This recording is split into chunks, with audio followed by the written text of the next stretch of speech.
Shalom Jemaat GKI Serang. Berikut rangkaian kegiatan yang akan dilakukan sepanjang 1 minggu ke depan, sebagaimana yang tertera pada kalender komitmen Paskah 2021 yang sudah dibagikan kepada jemaat. Untuk selalu menghayati sengsara Kristus di kayu salib, maka setiap hari Senin, Selasa, dan Kamis diedarkan renungan harian melalui WhatsApp. Jemaat dihimbau ikut aktif dalam masing-masing persekutuan wilayah setiap hari Rabu dalam pertemuan virtual via Zoom Meeting. Saat teduh dengan tema berhati-hatilah dengan perkataan akan tayang secara premier di channel YouTube GKI Serang Official pada hari Jumat tanggal 5 Maret 2021 pukul 7 malam. Pada hari Sabtu tanggal 6 Maret 2021 pukul 6 pagi, diadakan doa pagi dengan tema perkataan Yesus yang ketiga. Ibu, inilah anakmu. Inilah ibumu. Doa pagi akan diadakan melalui Zoom Meeting. Demikian rangkaian kegiatan yang dapat jemaat ikuti sepanjang minggu ini. Kiranya jemaat dapat terus menghayati karya dan pengorbanan Yesus di kayu salib untuk menebus dosa-dosa manusia. Tuhan Yesus memberkati.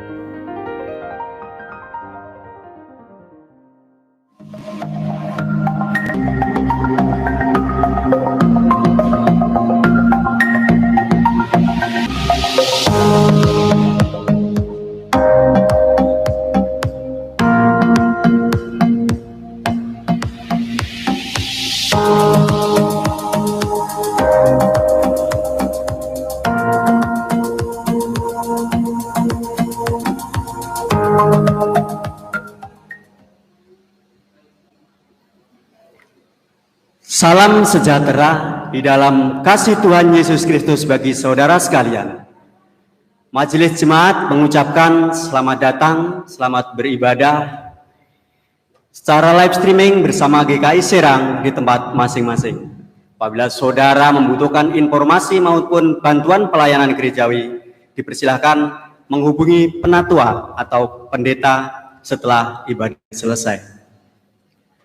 Berikut disampaikan warta lisan yang perlu mendapatkan perhatian jemaat. Pada Minggu Prapaskah kedua, 28 Februari 2021 sebagai berikut.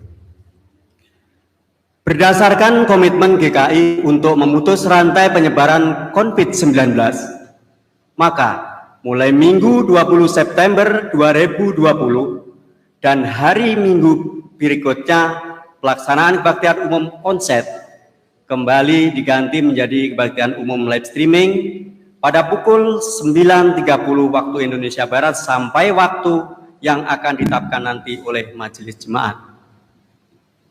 Kebaktian umum GKI Serang secara online atau live streaming pada hari Minggu pukul 9.30 dengan link YouTube GKI Serang Official.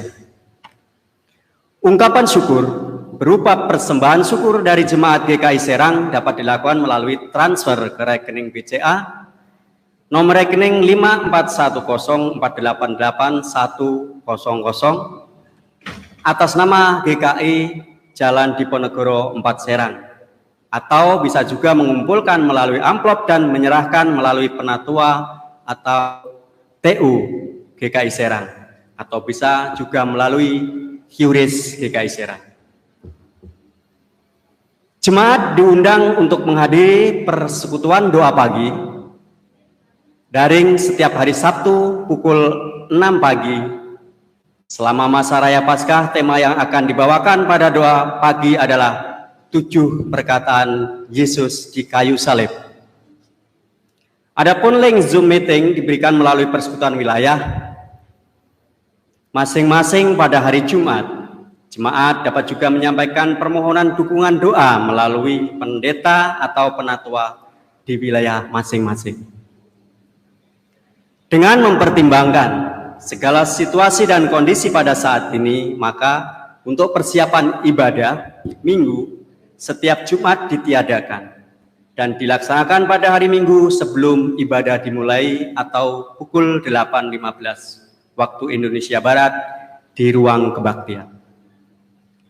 Pada Minggu Prapaskah 28 Februari 2001 Pemberitaan firman dalam Kebaktian Umum GKI Serang dilayani oleh Bapak Hendra SSI Teol. Pelayanannya yang dilakukan diberkati oleh Tuhan dan menjadi berkat. Demikianlah Warta Jemaat Lisan pada minggu ini. Terima kasih atas perhatian saudara. Kiranya perayaan ibadah kita hari ini meneguhkan iman dan mempengaruhi hidup kita untuk mengalami kasih Bapa dan anugerah Kristus serta hikmat Roh Kudus di dalam memberlakukan firman Tuhan.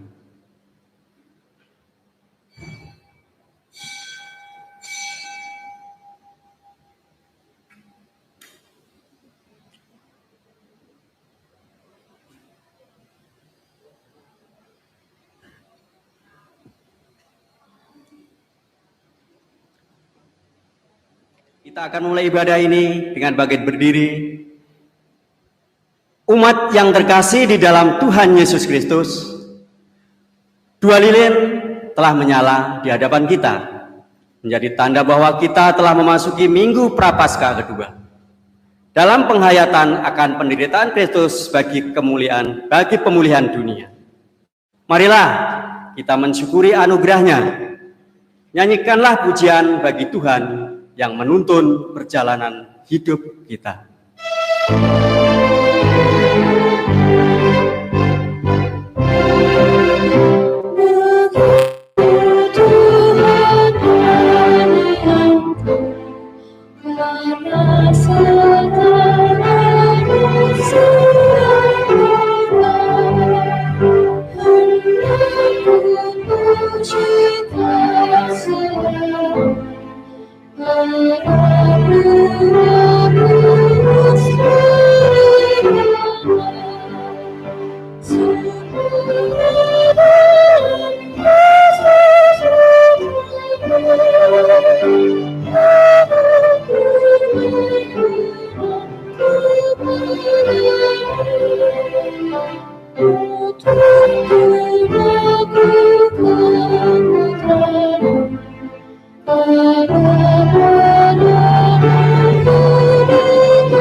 Kita awali ibadah Minggu Prapaskah kedua dengan suatu keyakinan. Perayaan Minggu Prapaskah kedua ini berlangsung karena kita percaya pertolongan kita adalah dalam nama Tuhan yang menjadikan langit dan bumi.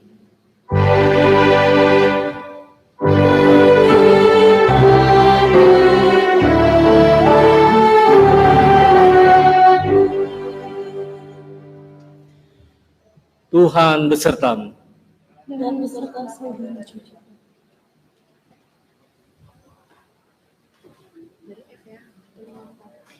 Setiap orang yang mau mengikut aku, ia harus menyangkal dirinya, memikul salibnya, dan mengikut aku. Inilah syarat yang dinyatakan Yesus kepada para murid, serta setiap orang yang percaya kepadanya. Mengikut Yesus bukanlah perkara yang mudah. Ada harga yang harus dibayar. Ada pengorbanan yang juga dihadapi. Bagaimanakah kita menjalani hidup sebagai pengikut Kristus? Tak sedikit dari kita yang tidak siap menanggung resiko dalam mengikutinya. Kita lebih memilih kenyamanan. Kita pun masih fokus pada diri kita. Kita abai pada panggilan sebagai pengikut Kristus.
Marilah kita datang ke hadapan Tuhan, mengucapkan penyesalan dan pengakuan dosa kita secara pribadi.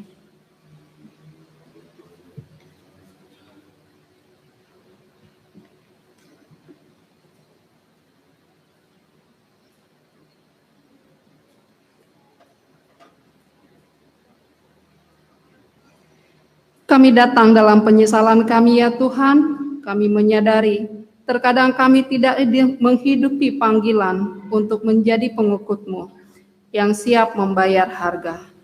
Ampuni dan kasihanilah kami orang berdosa ini.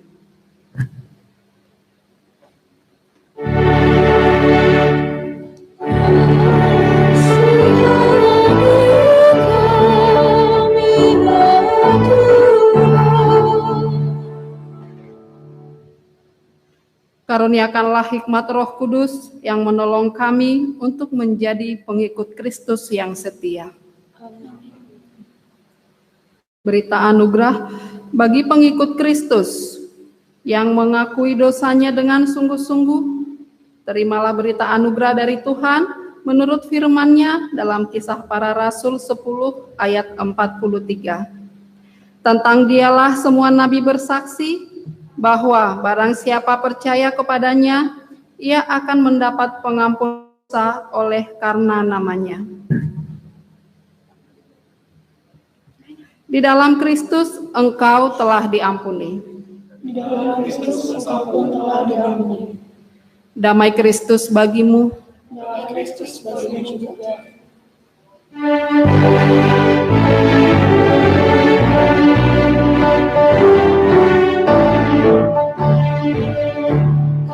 bangkit dari abu yang sedang cerah, bangkit dari baru, diberikan oleh-Mu.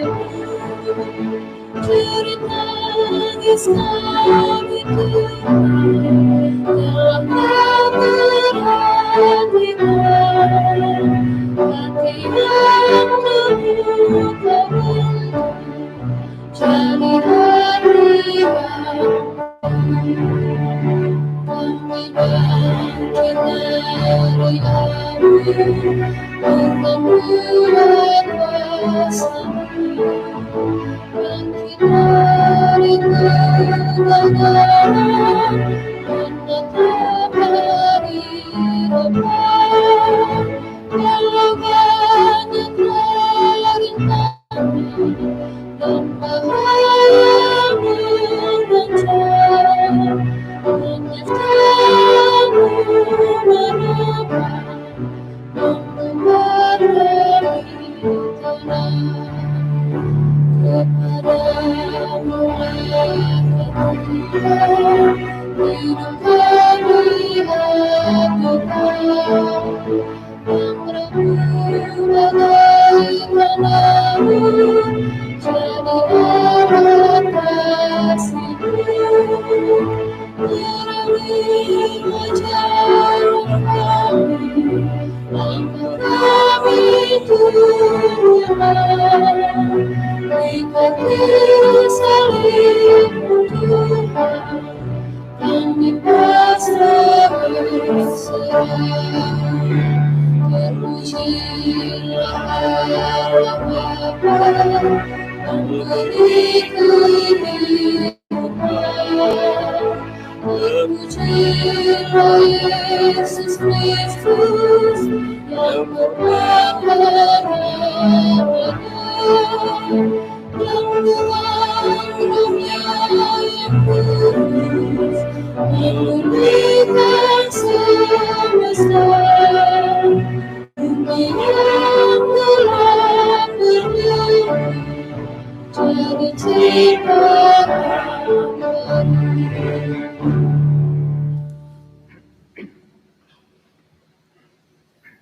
Sebelum kita membaca dan mendengar firman Tuhan, kita bersatu dalam doa. Kami yang Engkau bangkitkan dari abu, dari salah dan celah kami, dan Engkau bangkitkan serta memulihkan kembali kami, sehingga kami menjadi ciptaan baru.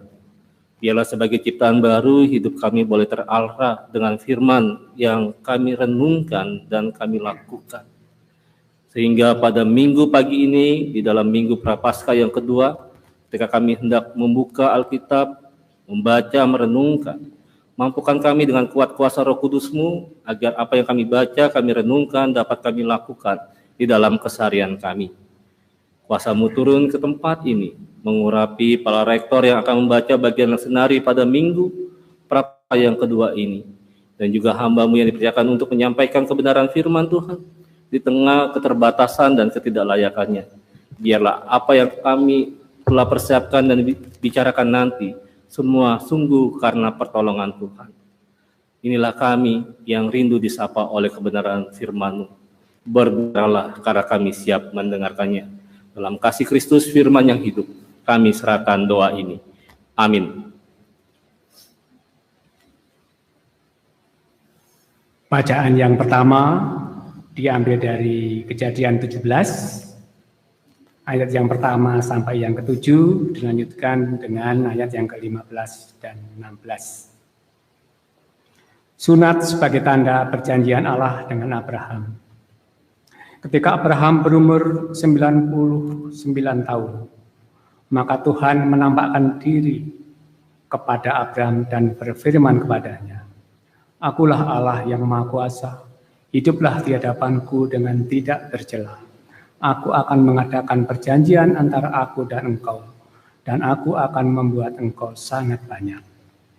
Lalu sujudlah Abraham dan Allah berfirman kepadanya, "Dari pihakku inilah perjanjianku dengan engkau. Engkau akan menjadi bapa sejumlah besar bangsa." Karena itu namamu bukan lagi Abram, melainkan Abraham. Karena engkau telah kutetapkan menjadi bapa sejumlah besar bangsa. Aku akan membuat engkau beranak cucu sangat banyak. Engkau akan kubuat menjadi bangsa-bangsa, dan daripadamu akan berasal raja-raja. Aku akan mengadakan perjanjian antara aku dan engkau, serta keturunanmu turun-temurun menjadi perjanjian yang kekal, supaya aku menjadi Allahmu dan Allah keturunanmu. Dilanjutkan ayatkan yang 15 dan 16. Selanjutnya, Allah berfirman kepada Abraham tentang istrimu Sarai. Janganlah engkau menyebut dia lagi Sarai, tetapi Sarah, itulah namanya. Aku akan memberkatinya, dan daripadanya juga aku akan memberikan kepadamu seorang anak laki-laki, bahkan aku akan memberkatinya, sehingga ia menjadi ibu bangsa-bangsa. Raja-raja bangsa-bangsa akan lahir daripadanya. Demikianlah sabda Tuhan.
Pembacaan Injil Yesus Kristus menurut Injil Markus pasal yang ke-8 ayat 31 sampai dengan 38. Injil Markus pasal yang ke-8 ayat 31 sampai dengan 38. Kemudian mulailah Yesus mengajarkan kepada mereka bahwa anak manusia harus menanggung banyak penderitaan dan ditolak oleh tua-tua, imam-imam, kepala dan ahli-ahli Taurat, lalu dibunuh dan bangkit sesudah 3 hari. Hal ini dikatakan dengan terus terang, tetapi Petrus menarik Yesus ke samping dan menegur dia. Maka berpalinglah Yesus dan sambil memandang murid-muridnya, ia memalai Petrus, katanya, "Enyalah iblis, sebab engkau bukan memikirkan apa yang dipikirkan Allah, melainkan apa yang dipikirkan manusia." Lalu Yesus memanggil orang banyak dan murid-muridnya dan berkata kepada mereka, "Setiap orang yang mau mengikut aku, ia harus menyangkal dirinya, memikul salibnya dan mengikut aku. Karena siapa yang mau menyelamatkan nyawanya, ia akan kehilangan nyawanya. Tetapi barang siapa kehilangan nyawanya karena aku dan karena Injil, ia akan menyelamatkannya. Apa gunanya seorang memperoleh seluruh dunia, tetapi ia kehilangan nyawanya? Karena apakah yang dapat diberikannya sebagai ganti nyawanya? Sebab barang siapa malu karena aku dan karena perkataanku di tengah-tengah angkatan yang tidak setia dan berdosa ini, Anak manusia pun akan malu karena orang itu apabila ia datang kelak dalam kemuliaan Bapaknya diiringi malaikat-malaikat kudus." Demikianlah Injil Yesus Kristus. Berbahagialah setiap kita yang mendengarkan firman Allah dan yang memeliharanya. Hosana.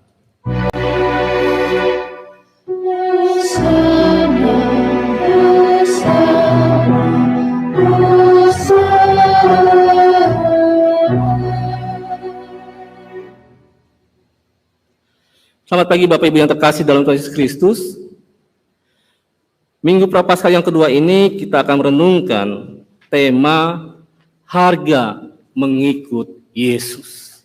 Harga mengikut Kristus.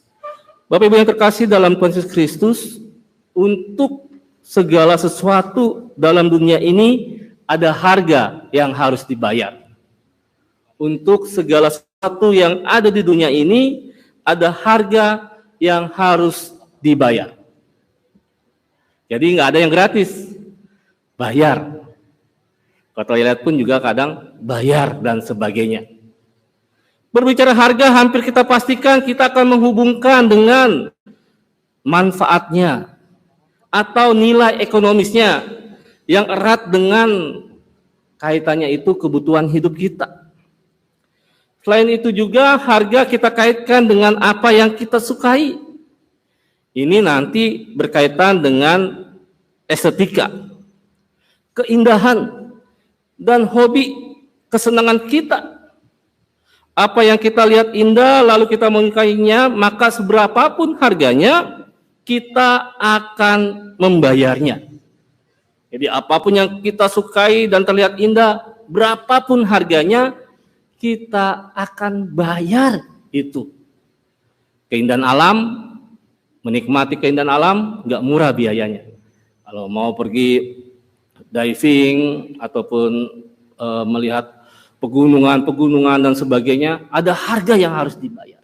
Bahkan Bapak Ibu, belakangan ini semenjak akhir tahun yang lalu, ada harga yang berani dibayar oleh ibu-ibu untuk sesuatu yang ia sukai. Nah, saya ada gambarnya nih Bapak Ibu nih, gambar tanaman. Tanaman menjadi sesuatu yang disukai karena ada keindahannya, ada kepuasan ketika merawat tanaman itu sendiri. Bahkan juga di salah satu media massa online, ya, minggu lalu ada sebuah motor yang sudah karatan berani ditebus dengan harga ratusan juta.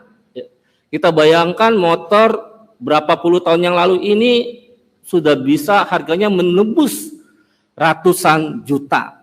Bahkan bagi pembelinya dibiarkan tuh karatan tersebut biar kelihatan originalitasnya. Artinya mereka berani membayar harga karena hobi, karena kesenangan. Untuk itu ditebuslah barang-barang yang mereka suka itu. Lalu bagaimana dengan harga mengikut Kristus? Apakah kira-kira kita akan letakkan sebagai hobi?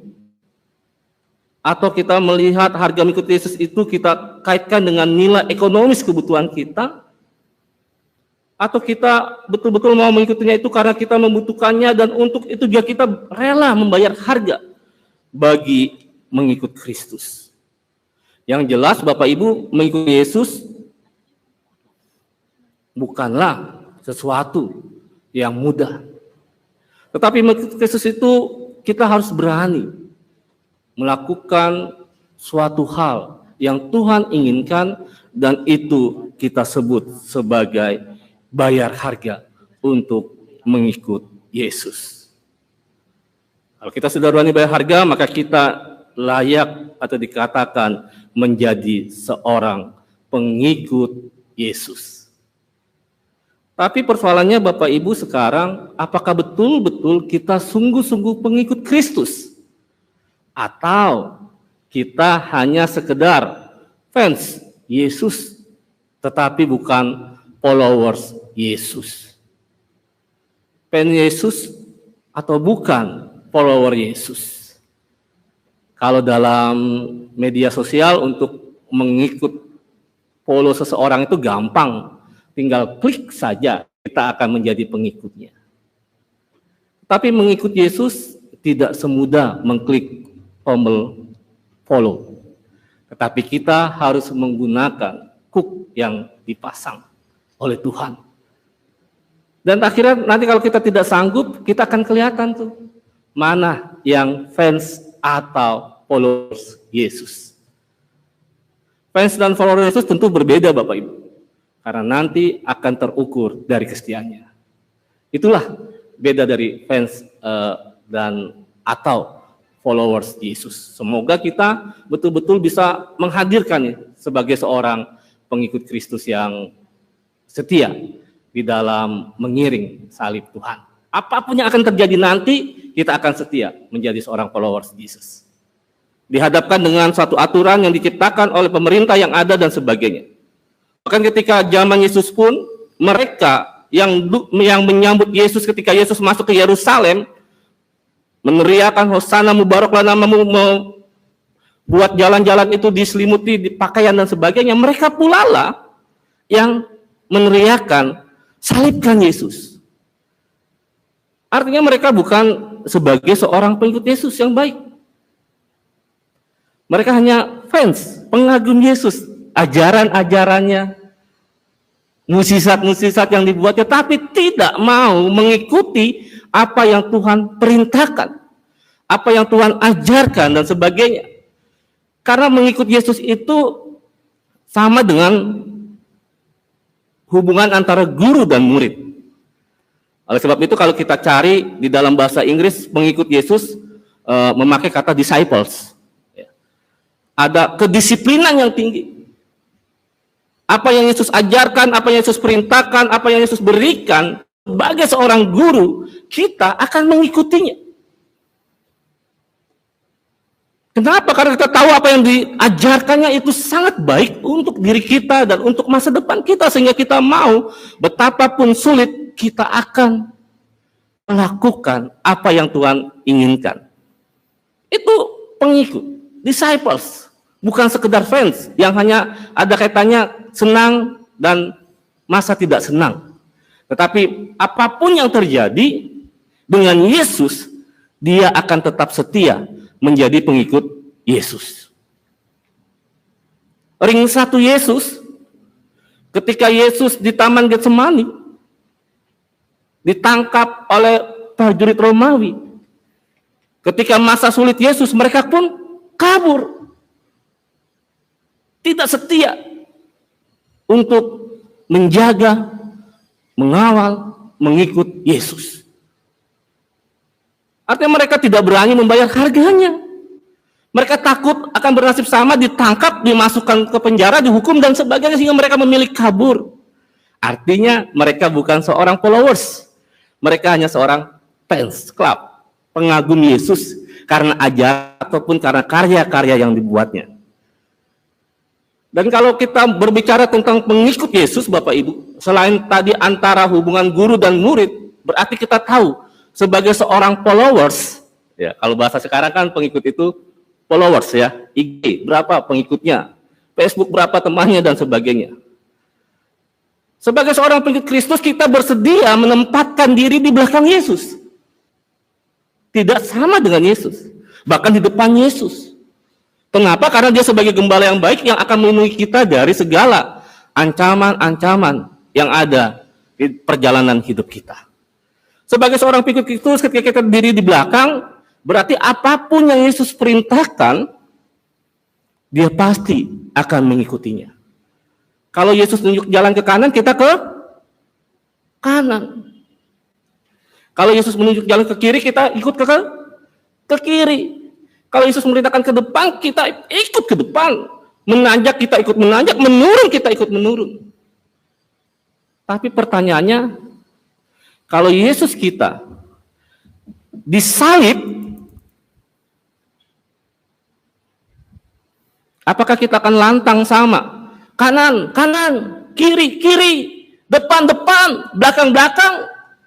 Ketika Yesus disalib, apakah kita akan berkata, saya siap disalib bersama dengan Yesus. Saya siap menderita karena mengikut Yesus. Atau kita akhirnya sama, hanya sekedar seorang pengagum, fans Yesus semata. Tetapi tidak menunjukkan identitas sebagai seorang pengikut Yesus yang sejati, yang berani membayar harga. Karena mengikut Yesus tidak semudah kalau di dunia maya mengklik tombol followers. mengikut Yesus harus menggunakan kuk yang Yesus berikan.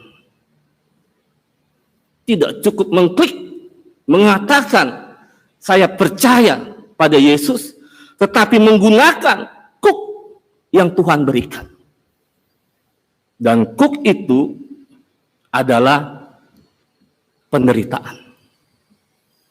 Adalah salib yang selama ini menjadi identitas kita.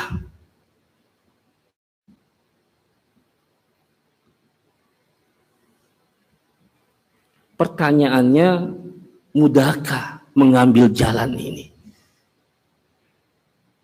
Mudahkah kita membayar harga yang Tuhan inginkan seturut dengan apa yang telah Ia bayar untuk kita? Tuhan sudah membayar harganya bagi kita di kayu salib agar kita selamat di dalam kehidupan kekal kita. Yesus sudah membayar harganya dengan darah yang mahal, bukan dengan emas atau perak, supaya jiwa kita masuk dalam kerajaan surga. Pertanyaan ini ketika ada di dalam kelas sekolah minggu sama Bapak Ibu. Kita sebagai pengikut Yesus, ya pengikut Yesus. Yesus ke kanan, anak-anak ke kanan. Yesus ke kiri, anak-anak ke kiri. Ketika waktu itu guru sekolah minggu mengatakan Yesus disalib, mereka diam.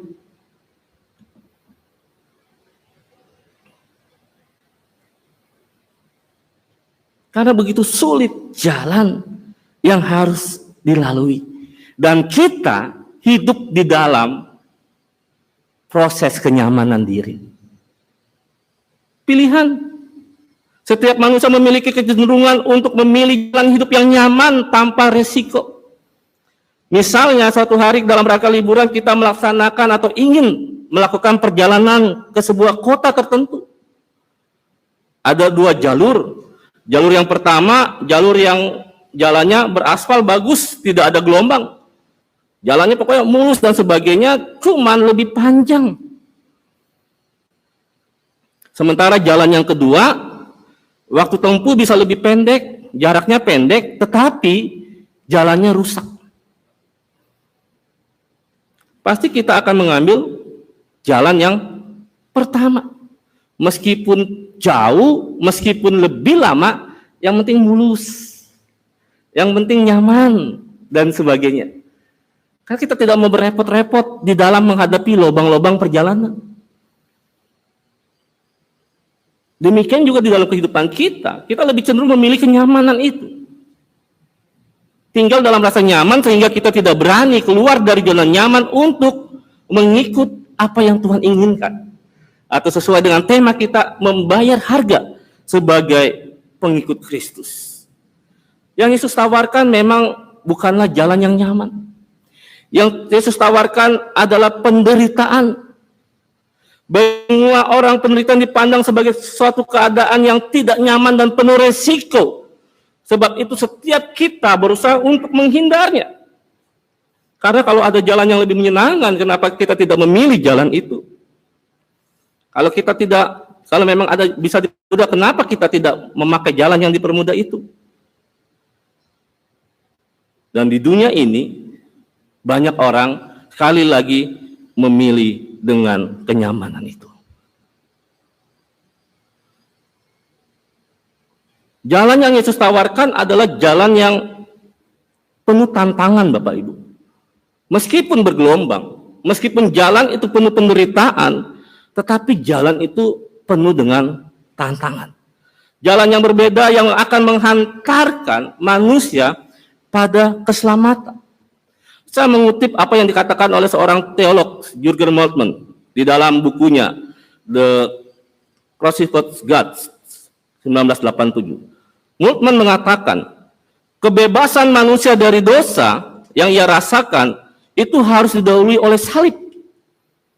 Allah menahan rasa nyeri, menderita, dan tetap bertahan dalam keadaan yang sedemikian rupa dengan satu tujuan, yaitu membawa manusia ke dalam kehidupan yang benar.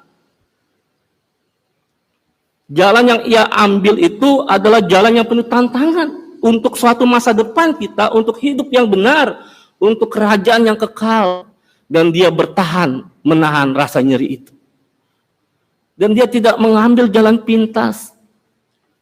Yesus tidak mengambil zona nyamannya, tetapi dia mengambil jalan yang penuh berliku itu. Andaikan pola pikir ini ada di dalam diri kita, maka kita akan berani mengambil harga tersebut. Murid Yesus, Petrus, ketika dikatakan bahwa anak manusia harus menderita, ditolak, bahkan dikatakan oleh Yesus dibunuh, berani Petrus menarik Yesus dan dikatakan menegur. Ayat 32 dikatakan, tetapi Petrus menarik Yesus ke samping dan menegur dia. Kenapa sampai Petrus berani menegur Yesus? Siapa Petrus?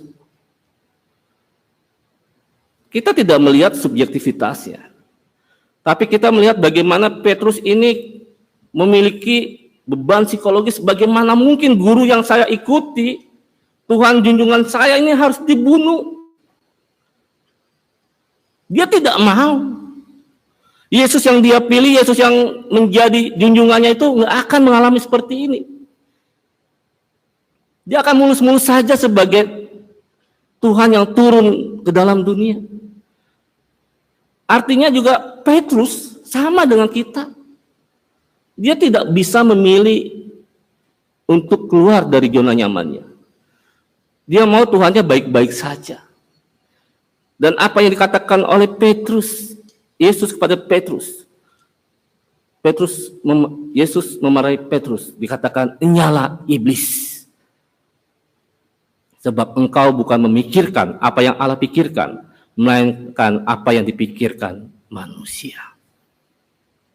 Artinya kalau dalam kesempatan Minggu Prapaskah yang kedua ini kita mau memikirkan apa yang Allah pikirkan, bukan memikirkan apa yang kita pikirkan, kita siap Bapak Ibu untuk membayar harga tersebut.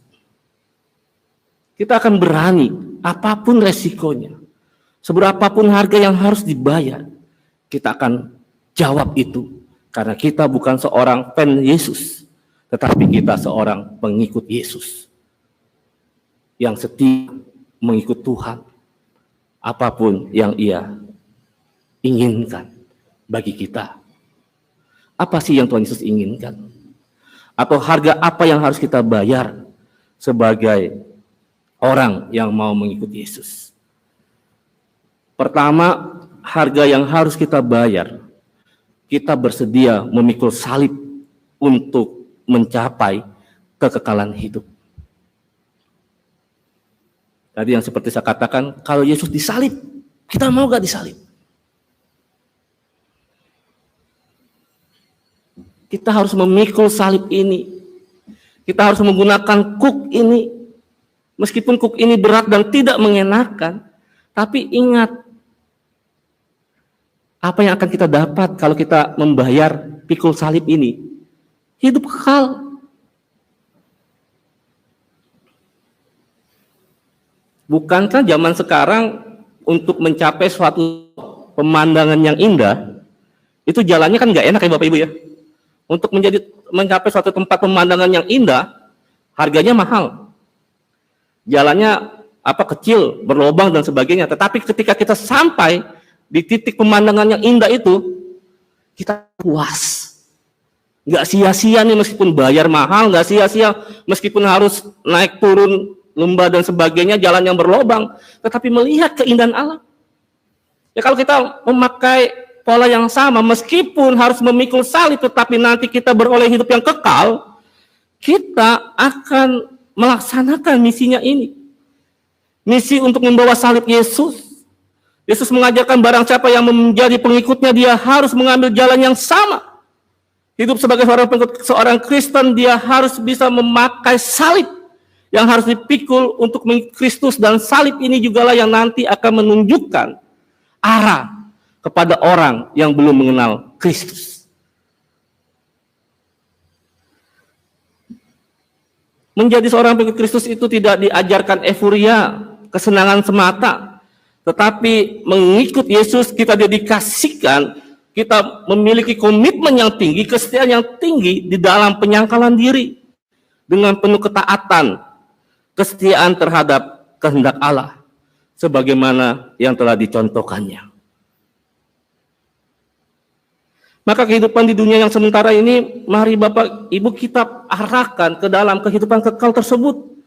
Sehingga apa yang kita lakukan di dunia ini harusnya membantu mengarahkan kita kepada apa yang Yesus janjikan, yaitu hidup yang kekal. Jadi jangan malu-malu lagi, atau jangan kita banyak alasan untuk tidak mau memikul salib Kristus. Ingat, kehidupan kekal Dia janjikan bagi kita yang mau membayar harga dengan memikul salib. Yang kedua Bapak Ibu, membayar harga berarti kita kehilangan kehidupan duniawi. Nyawa dalam terjemahan Vulgata dikatakan jiwa. Jiwa itu artinya dengan hidup. Kata hidup itu berarti mengacu pada dua hal. Hidup di dalam dunia ini dan hidup di dalam kekekalan. Artinya Yesus mengajarkan bahwa walaupun kematian dapat mengakhiri kehidupan kita di dunia ini, namun Dia akan mengubah kematian menjadi hidup yang kekal. Ini teologi Kristen. Bahwa kematian bukan sekedar mati secara fisik, tetapi dimuliakan di dalam kehidupan yang kekal. Kematian adalah halaman terakhir dari kehidupan lembaran kita di dunia ini, tetapi halaman pertama dari kehidupan kekekalan kita. Syaratnya satu, harus kehilangan nyawa. Sebab barang siapa yang kehilangan nyawa, yang mempertahankan nyawa, justru dia akan kehilangan.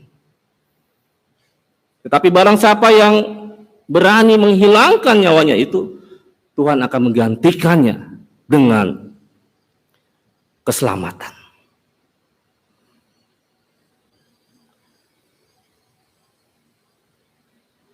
Sangat sulit kalau nyawa hidup itu kita harus sangkal Bapak Ibu. Kita harus hilangkan keduniawan itu sehingga keinginan daging kita matikan dan kita mengikuti apa yang Tuhan inginkan. Yang ketiga Bapak Ibu, harga yang harus dibayar sebagai seorang pengikut Kristus di dalam ayat ke-36 ke-37 kita meneladani apa yang Yesus teladani. Yesus menjanjikan kehidupan kekal kepada kita dengan rela mati. Mau melepaskan kehidupan duniawinya, melakukan kenosis spirituality, mengosongkan dirinya, mengambil rupa seorang hamba, mati di kayu salib. Sebagai seorang gembala dia mempertaruhkan nyawanya untuk domba-dombanya. Kita pun dituntut untuk melakukan hal yang sama. Tadi saya katakan bahwa salib yang kita pikul bukan hanya menyelamatkan diri kita semata, tetapi salib yang kita pikul adalah petunjuk arah bagi mereka yang juga mau mengikut Kristus. Karena bagi mereka yang belum mengenal Tuhan, salah satu cara melihat Tuhan adalah dengan sikap hidup kita. Mereka mau meneladani Tuhan, mereka melihat teladan Yesus dapat kita lakukan di dalam kehidupan kita. Dan harga yang terakhir yang harus kita bayar sebagai seorang pengikut Kristus. Ayat 38 mengatakan, barang siapa malu karena aku dan karena perkataanku di tengah-tengah angkatan yang tidak setia dan berdosa ini, anak manusia pun akan malu akan orang itu apabila ia datang kelak ke dalam dunia ini diiringi malaikat-malaikat kudusnya. Jadi harga yang terakhir yang harus kita bayar sebagai seorang pengikut Kristus, jangan malu mengakui Yesus. Jangan malu memperkenalkan identitas kita sebagai seorang Kristen. Ini tantangannya. Kita adalah domba yang diutus ke tengah serigala. Kita adalah terang dunia, bukan gelap. Identitas domba dan terang ini harus kita tampilkan di dalam keseharian kita. Karena nanti ketika ia datang dalam kemuliaannya, dia akan bertindak sebagai seorang hakim yang akan melihat, menghakimi, memberikan konsekuensi kepada kita.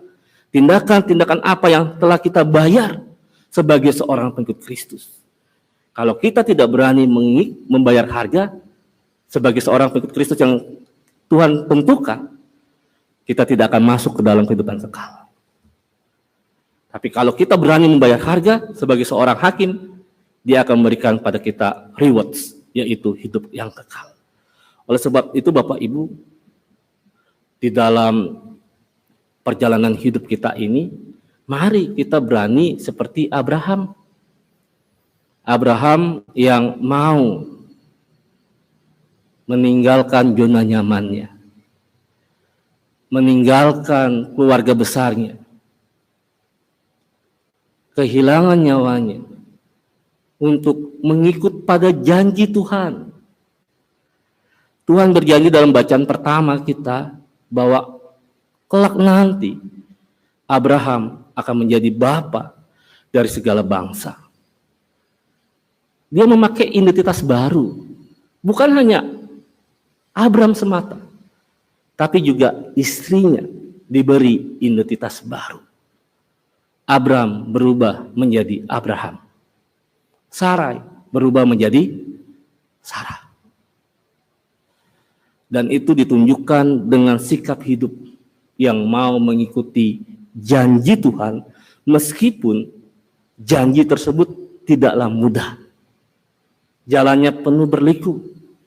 Apa yang dijanjikan tidak langsung serta-merta diberikan pada waktu itu juga. Untuk mendapatkan anaknya, keturunannya, puluhan tahun Abraham harus menunggunya.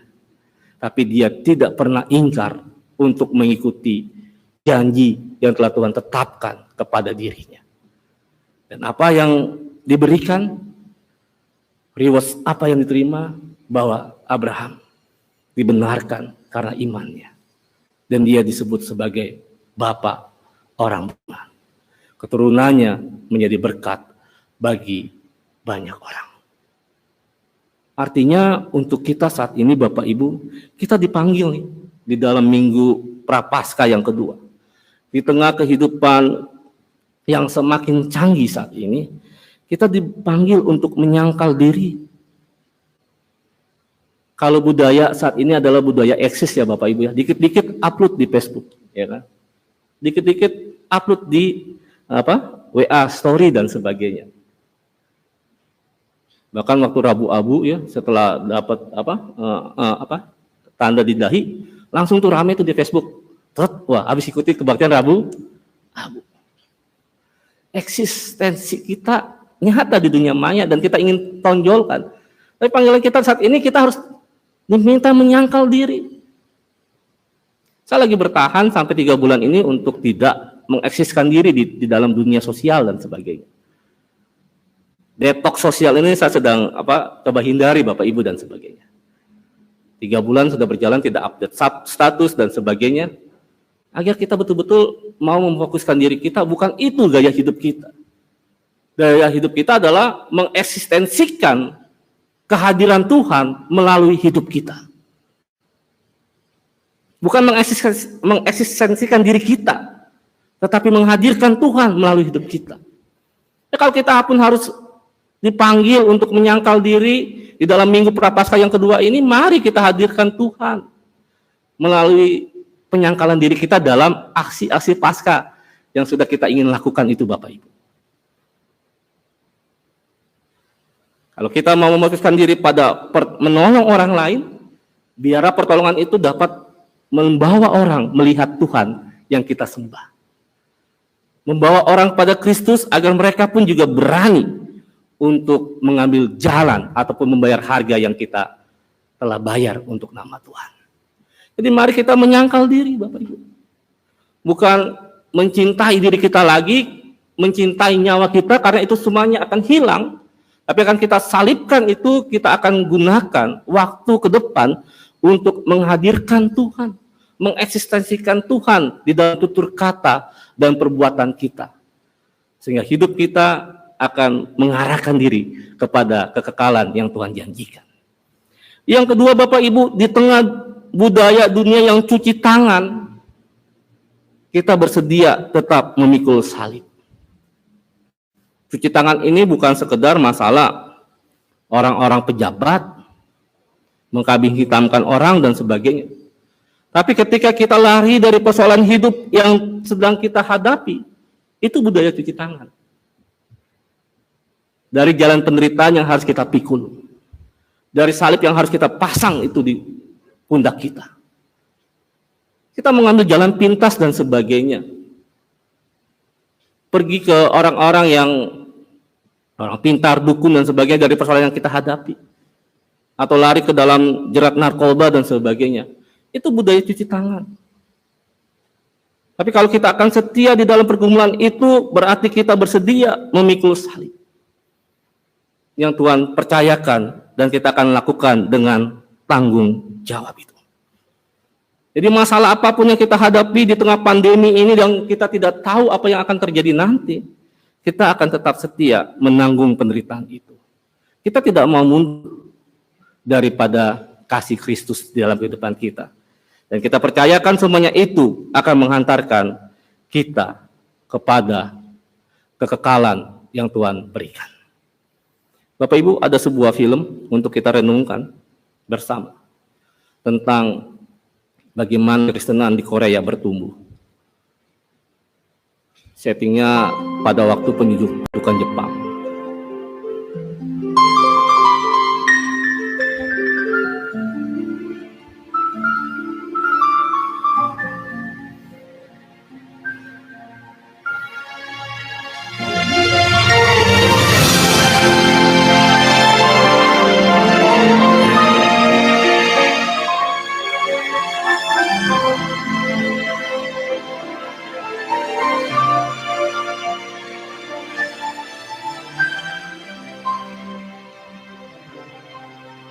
내가 주님을 얼마나 사랑하는지 아무도 알지 못해. 내가 주님을 얼마나 사랑하는지 주님만이 알고 계셔. 내가 주님을 얼마나 사랑하는지 아무도 알지 못해. 내가 주님을 얼마나 사랑하는지 주님만이 알고 계셔. 당신을 구원하던 모습, 당신을 외면하던 내 모습이 너무나 부끄러워. 나의 사랑을 고백하지 못했어.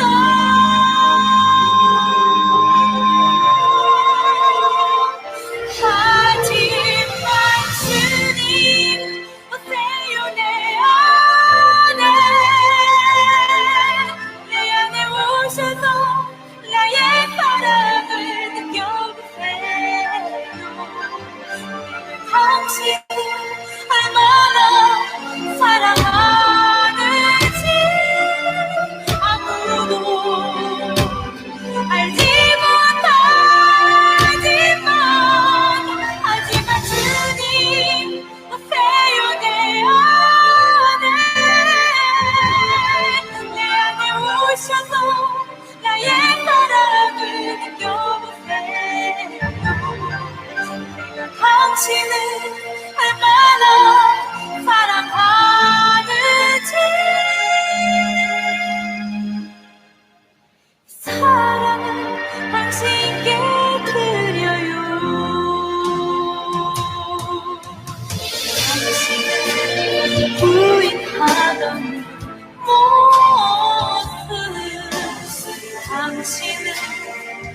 외면하던 내 모습이 너무나 부끄러워.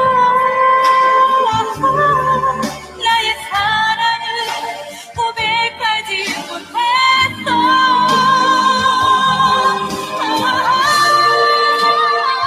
하지만 주님 보세요 내 안에.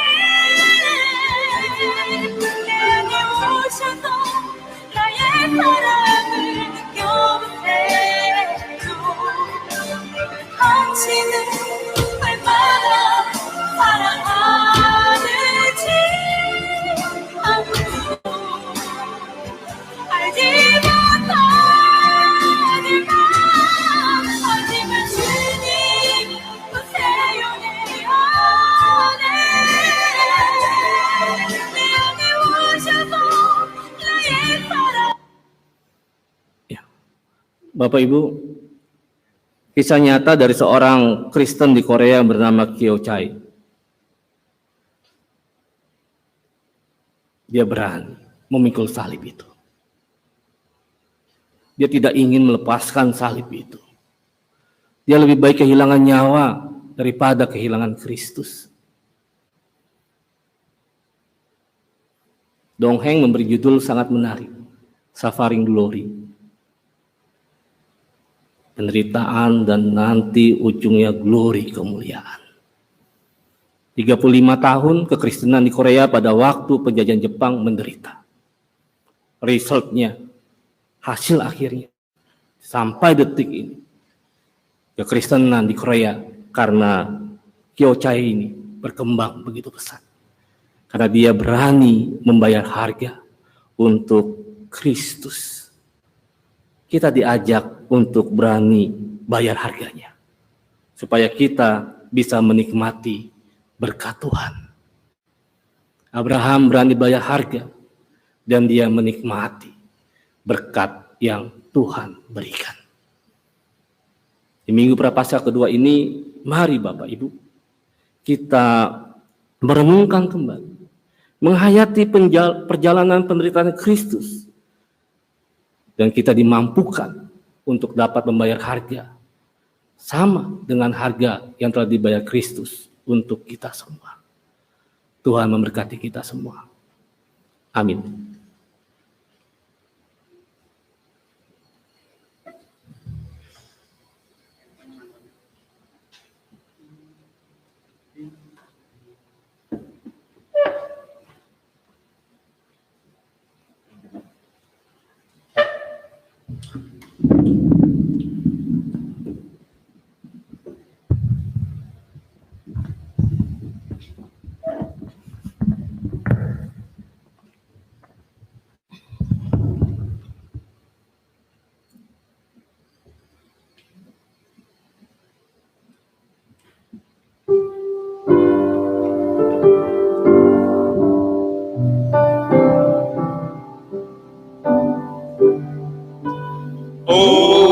Yerusalem, kota mulia, hatiku rindu ke sana.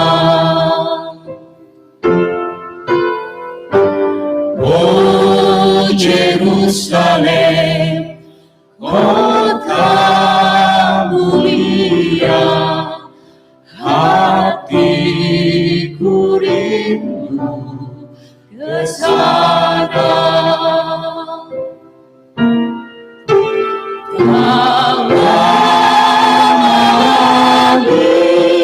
Tuhanku, datanglah, bawa saya masuk sana.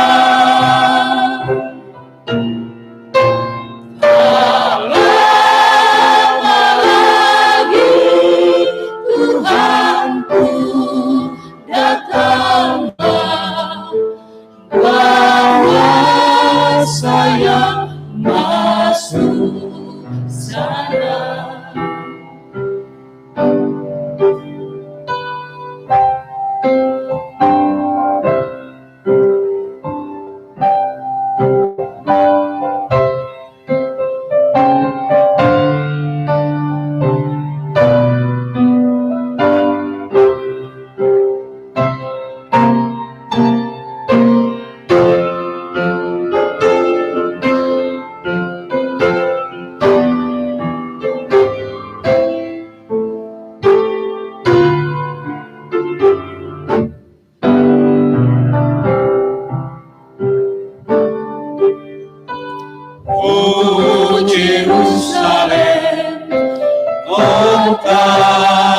mulia, hatiku rindu ke sana. Oh Yerusalem, kota mulia, hatiku rindu ke sana.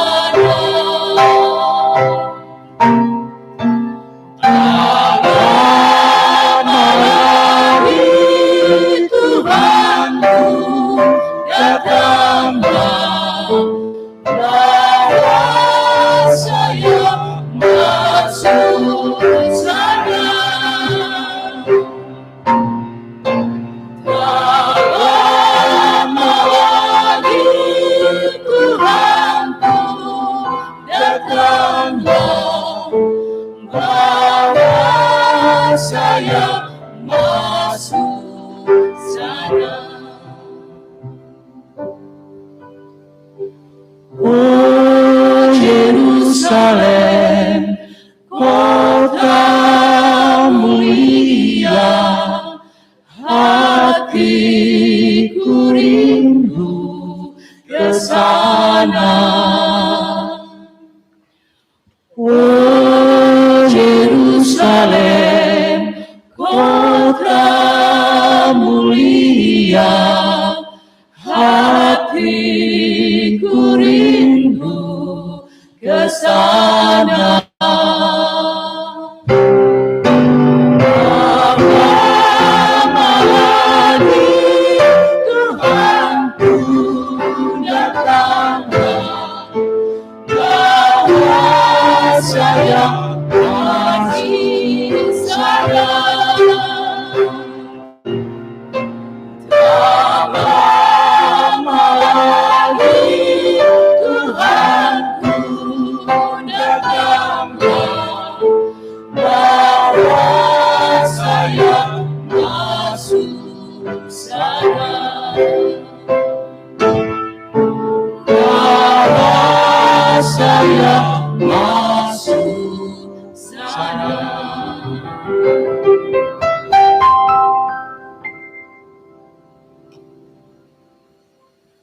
Jemaat diundang untuk berdiri.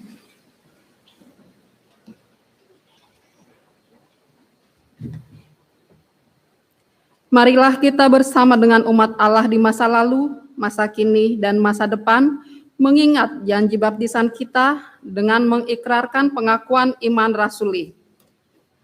Aku percaya kepada Allah, Bapa yang Maha Kuasa, Khalik langit dan bumi, dan kepada Yesus Kristus, Anaknya yang tunggal Tuhan kita, yang dikandung daripada Roh Kudus, lahir dari anak darah Maria, yang menderita sengsara di bawah pemerintahan Pontius Pilatus, disalibkan, mati dan dikuburkan, turun dalam kerajaan maut, pada hari yang ketiga, bangkit pula dari antara orang mati, naik ke surga, duduk sebelah kanan Allah, Bapa yang Maha Kuasa.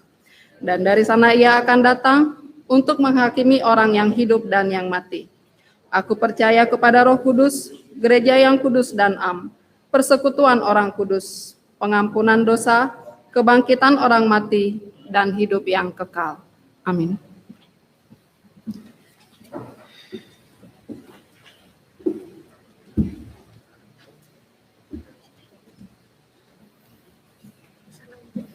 Kita naikkan syafaat kita. Bapa dalam surga, Tuhan kami Yesus Kristus, di Minggu Prapaskah yang kedua ini, sebagai seorang pengikut Kristus yang telah Engkau sediakan kehidupan yang kekal, keselamatan yang kekal, mampukanlah kami untuk membayar harga yang Engkau inginkan, memikul salib, menyangkal diri, meneladani apa yang telah Engkau lakukan, dan tidak malu untuk menjadi seorang pengikut Kristus yang terus bersaksi, mengeksistensikan Tuhan di dalam perkataan dan perbuatan kami, dan kami juga ingin setia di dalam penderitaan-penderitaan yang harus kami jalani sebagai seorang pengikut Kristus yang setia. Karena kami bukan seorang pengagum-Mu saja, tetapi sebagai seorang murid Tuhan, sebagai domba-domba-Mu, apa yang Engkau perintahkan, jalan yang tidak nyaman sekalipun itu harga yang harus kami tempuh, akan kami ambil, supaya kehidupan kami di dunia ini terarah di dalam kekekalan nanti. Bapa dalam sorga, saat ini kami bersatu hati berdoa bagi bangsa dan negara yang kami cintai, Indonesia. Kami bersyukur untuk jerih juang dari pemerintah negara kami untuk mengatasi pandemi COVID-19 ini. Di tengah situasi gejolak dalam negeri yang ada, pemerintah kami tetap berupaya membawa bangsa ini keluar dari pandemi COVID-19 ini.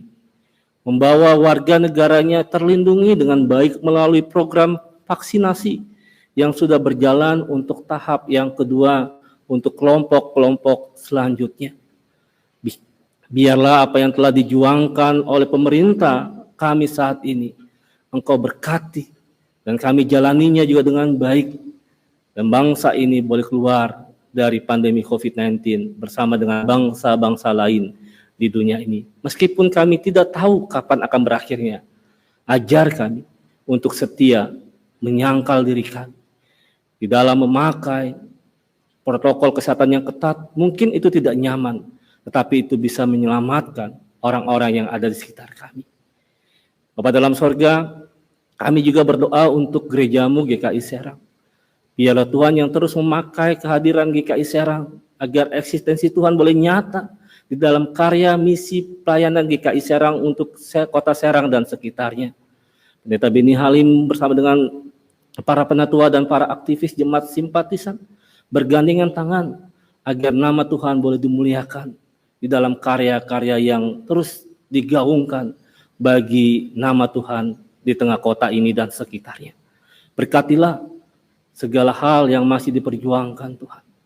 Kami mau berdoa untuk Panitia Paskah tahun 2021 ini, wilayah Serang Timur.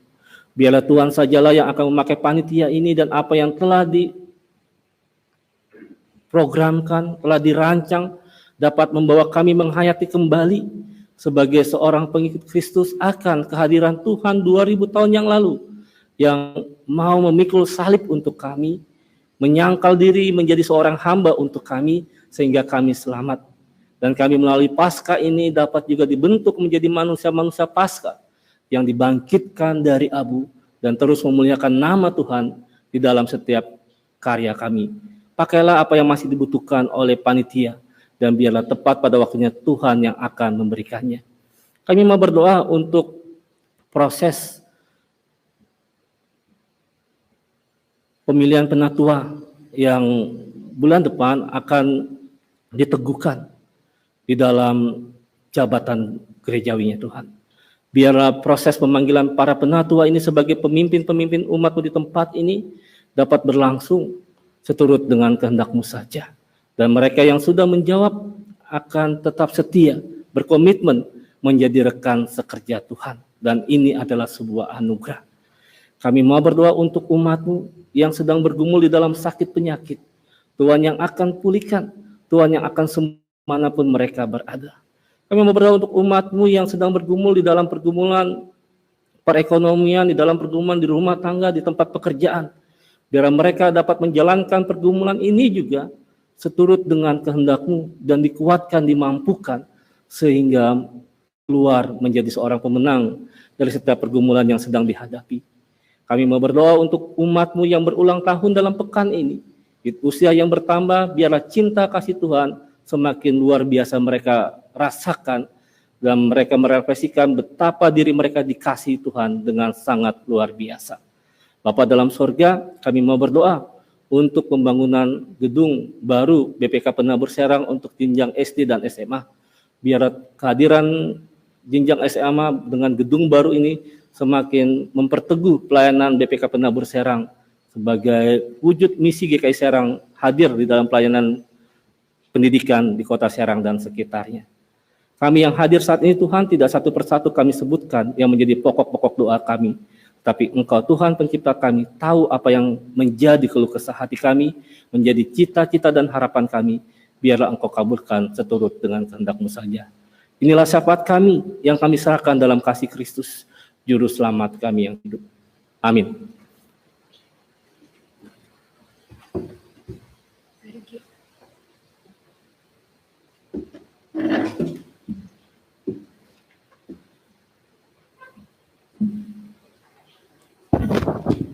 Pengantar persembahan. Menjadi pengikut Kristus berarti kita bersedia memberikan yang terbaik baginya. Maka nyatakanlah hal itu melalui persembahan yang dilandasi pada Mazmur 96 ayat 8. Berilah kepada Tuhan kemuliaan namanya, bawalah persembahan dan masuklah ke pelatarannya. Saudara terkasih dapat menyerahkan ungkapan syukur atas kasih setia Tuhan melalui sampul persembahan di rumah atau di tempat kita masing-masing, sehingga nanti dapat diserahkan ke GKI Serang. Atau bisa juga melalui transfer ke BCA, atau juga melalui QRIS GKI Serang.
Kita bersatu dalam doa.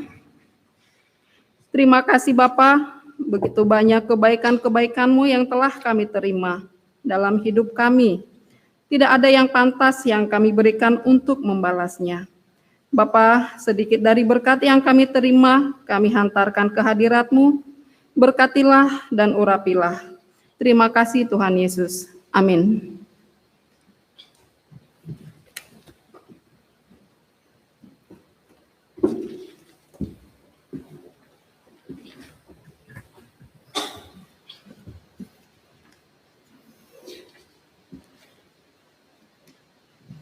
Menjadi pengikut Kristus berarti kita membayar harga untuk menyangkal diri, memikul salib Tuhan, dan mengikutnya.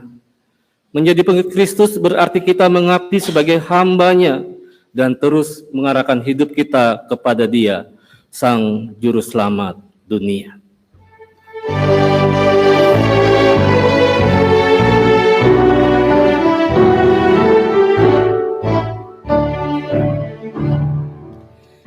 Ikuti Kau saja Tuhan, jalan damai bagiku. Aku selamatkan sentosa hanya oleh darah-Mu.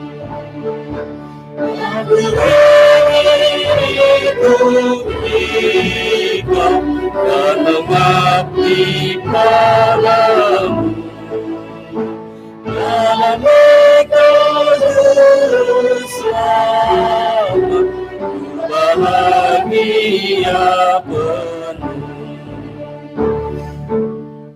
Ikut dari sengsara pada janjimu teguh atas masa kegelapan ku menang bersamamu. Aku ingin ikuti kau dan mengabdi padamu dalam engkau juru selamat bahagia penuh. Ikut dan menyangkal diri, aku buang yang fana, hanya turut kehendakmu dan padamu terserah. Aku ingin ikuti kau dan mengabdi padamu dalam engkau juru selamat bahagia penuh. Arahkanlah hatimu kepada Tuhan. Jadilah saksi Kristus. Terpujilah Tuhan. Terimalah berkat Tuhan. Kiranya kasih Allah Bapa, cinta di dalam Yesus Kristus, serta persekutuan Roh Kudus memampukan kita untuk menjadi pengikut Kristus yang rela berkorban dan berani membayar harga. Dan di dalam teladan kasih-Nya, kita diperlengkapinya dengan ketekunan dan kesetiaan untuk menyangkal diri, memikul salib dan mengikuti dari sekarang ini sampai selama-lamanya. Hosana. Amin.